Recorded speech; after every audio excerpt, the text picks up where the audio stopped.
Hey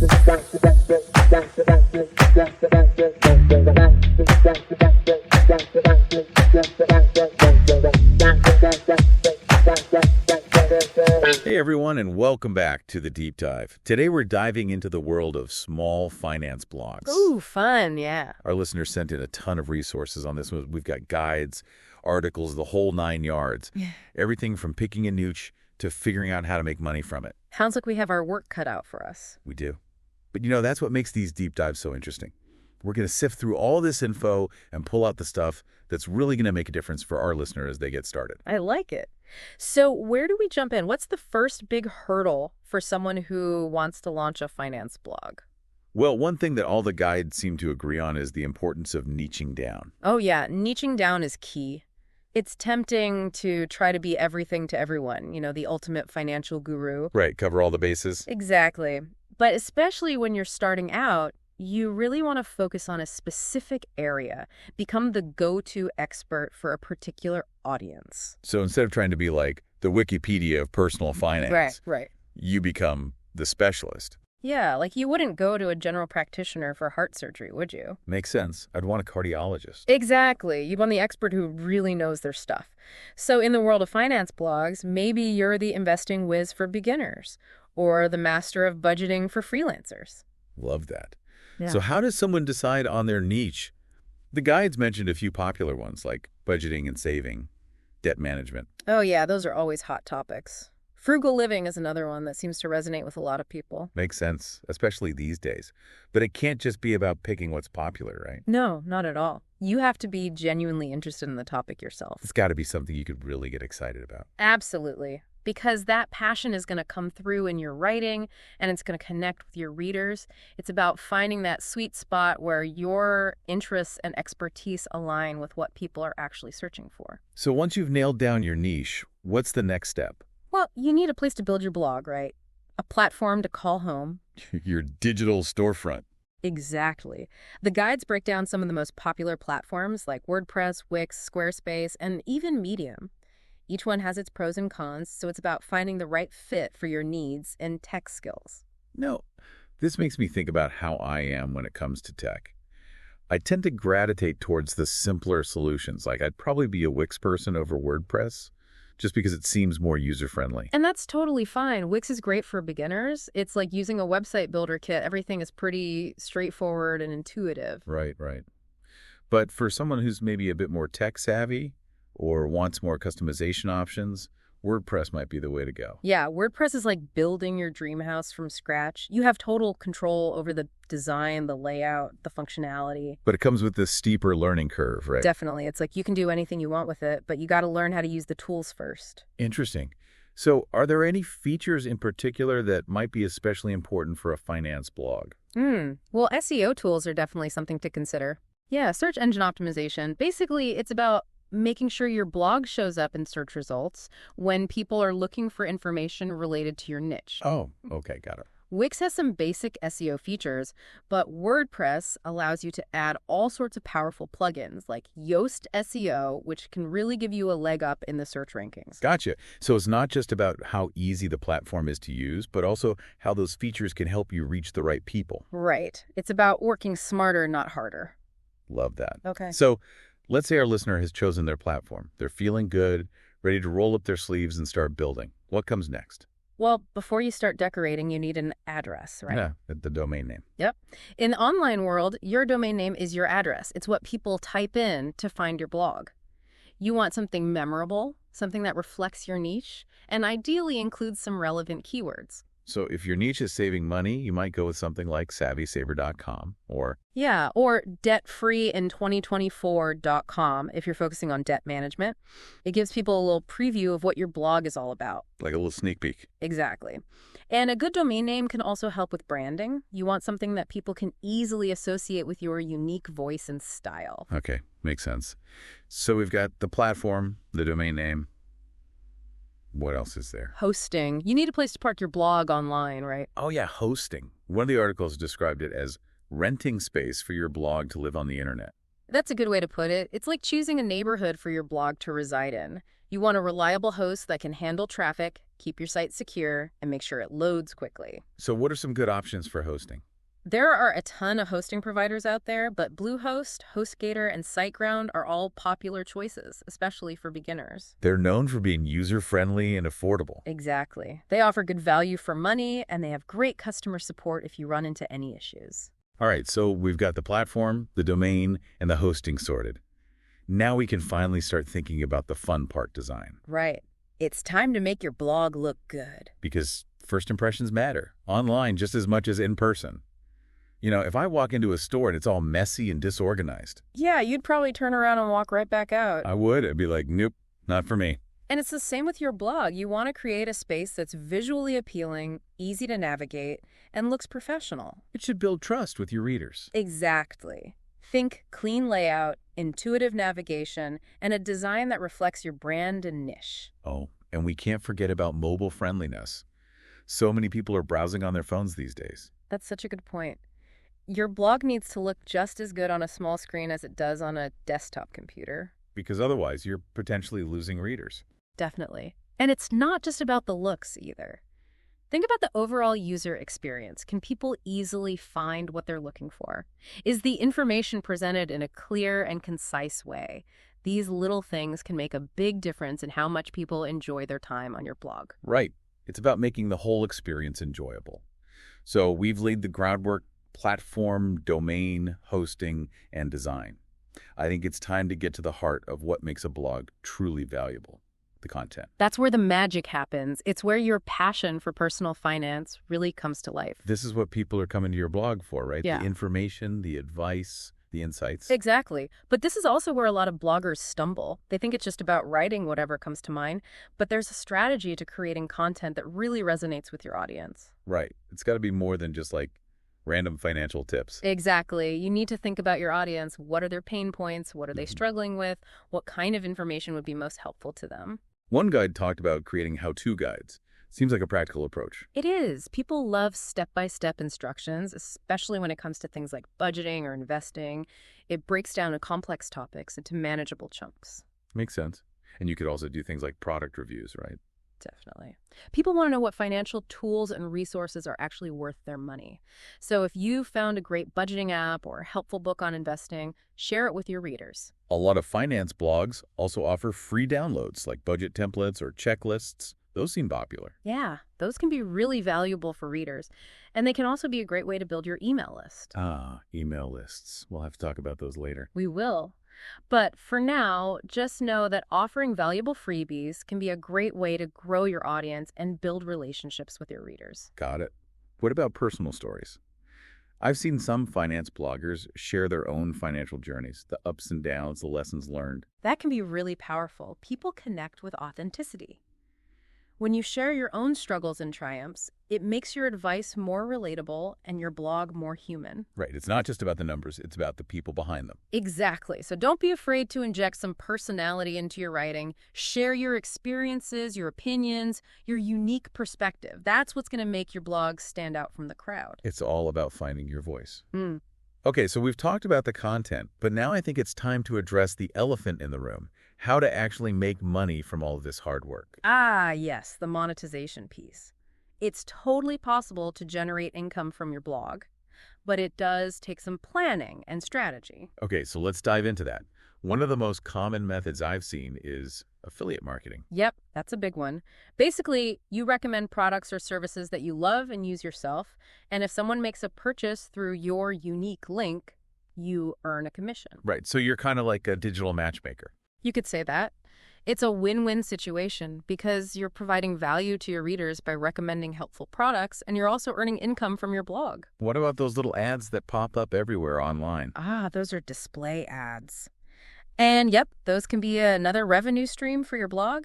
You can use ad networks like Google AdSense to display ads on your site. So you get paid based on how many people see or click on those ads. Exactly. But you have to be careful not to overdo it with the ads because it can be annoying for readers and make your blog look spammy. It's all about finding the right balance. So we've got affiliate marketing, display ads, Any other ways to monetize a finance blog? Oh, yeah, there are a ton of options. You could create and sell your own digital products like ebooks or online courses. Oh, wow. So you could become like a finance teacher. You could, or you could offer one-on-one coaching or consulting services using your blog as a platform to showcase your expertise and attract clients. Wow, that's awesome. The possibilities are really endless. But remember, it's not about chasing every monetization method under the sun.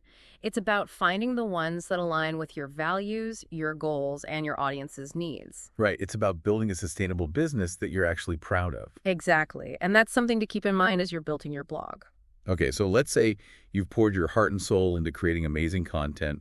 You've got a monetization strategy in place. Now you need to actually get people to read your blog. Right. We need to talk about audience building. How do you get your blog in front of the right people? That's a great question. And that's what we're going to tackle in the next part of our deep dive. Stay tuned. We'll be right back after a quick break. Can't wait. All right, we're back. Before the break, we were about to dive into the world of audience building. It seems like a pretty big challenge, getting people to actually find your blog and read your content. It is a challenge, no doubt. But it's also one of the most exciting parts of blogging. It's like you're putting your work out there into the world and you're hoping that people will connect with it. Right. It's about building a community, finding your tribe. Exactly. And just like in any relationship, communication is key. You need to find the right channels to connect with your audience and share your message in a way that resonates with them. So where do we start? A lot of the guides mention social media. Facebook, Twitter, Instagram, all that good stuff. Yeah, social media is a great way to reach a wider audience. It's where people are spending a lot of their time these days. But it's not enough to just post a link to your blog and call it a day. Right, you can't just shout into the void. Exactly. You need to be strategic about it. You have to think about what kind of content works well on each platform. Oh, so it's not a one-size-fits-all approach. Nope. Each platform has its own unique audience and culture. Like Instagram is very visual. People go there for inspiration, for beautiful pictures and videos. Right, it's all about the aesthetics. Yeah. So if you're sharing financial tips on Instagram, you might want to create visually appealing graphics or short, engaging videos. Okay, that makes sense. What about Twitter? Twitter is more about quick updates, witty comments, and real-time conversations. It's a great place to share your thoughts on current events, engage with other finance enthusiasts, and drive traffic back to your blog. Got it. So different platforms, different strategies. Exactly. It's about reading your audience where they are and tailoring your message accordingly. What about email marketing? A couple of the guides mentioned that as being really important. Oh, email marketing is a powerhouse. It's one of the most effective ways to build relationships with your readers. Why is that? Because with email, you're communicating directly with people who have actively chosen to hear from you. They've signed up for your email list because they're interested in what you have to say. Right. They're already invested. Exactly. So you can use email to share exclusive content, behind-the-scenes insights, special offers, all sorts of goodies that you wouldn't necessarily share on social media or your blog. It's like creating a VIP club for your most loyal readers. You got it. And it's a great way to build trust and loyalty over time. Awesome. What about collaborating with other bloggers? I've seen some finance bloggers do guest posts on each other's sites or team up for online events. Yeah, collaboration is a fantastic way to reach a wider audience. It's like you're tapping into each other's networks and cross-promoting your content. Kind of like a rising tide lifts all boats. I like that. And it can also be a great way to learn from each other and get fresh perspectives. Makes sense. Okay, so we've got social media, email marketing, collaborations. Anything else we should be thinking about when it comes to audience building? Well, we can't forget about SEO. Oh, right, SEO. Search engine optimization. That's the one that always seems a bit mysterious to me. It can be a bit technical, but it's super important for getting your blog found by people who are searching for information online. So it's about making sure your blog shows up in search results when people Google things like how to budget or best investment apps. Exactly. And a lot of it comes down to using the right keywords in your blog posts. Keywords? Yeah, keywords are the words and phrases that people are typing into search engines. So if you're writing a blog post about budgeting for beginners, you'd want to make sure to include those keywords in your post. So the search engine knows what your post is about. Right, but it's not just about stuffing your post with keywords. It's about using them naturally in your writing and making sure your content is high quality and informative. Because ultimately, you want people to actually read and engage with your content once they find it. Exactly. SEO is just one piece of the puzzle. It's about getting traffic to your site, but it's also about making sure that traffic converts into loyal readers. Okay, that makes sense. So it's like you need a solid foundation, Yeah. SEO, and then you got to build a beautiful house on top of it. Amazing content. I love that analogy. You're getting it. I'm trying. But speaking of building, how do you know if you're doing a good job?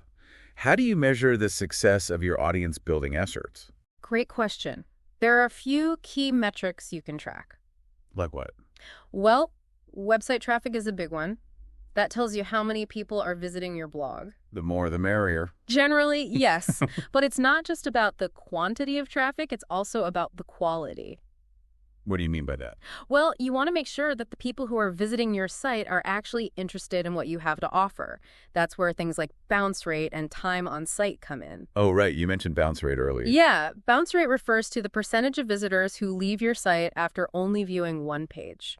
If your bounce rate is high, it could mean that people aren't finding what they're looking for or that your content isn't engaging enough to keep them on your site. So a low bounce rate is a good thing. Generally, yes. It means people are sticking around and exploring your blog.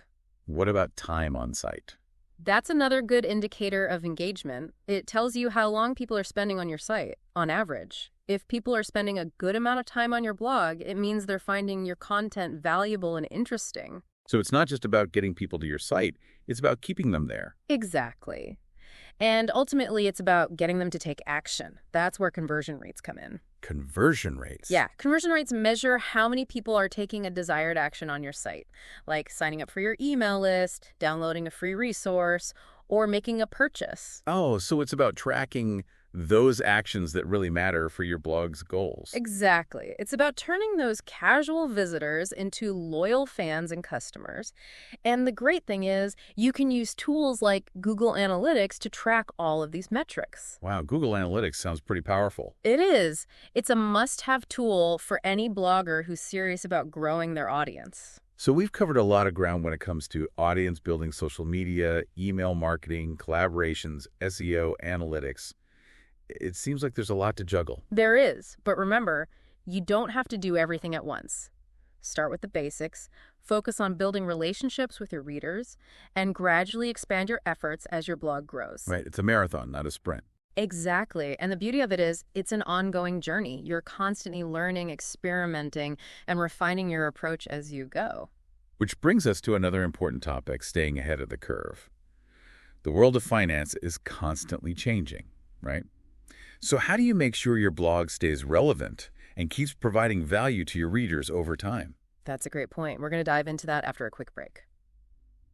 We're back and ready to wrap up our deep dive into the world of small finance blogs. Before the break, we were talking about how to stay ahead of the curve in this constantly evolving world of finance.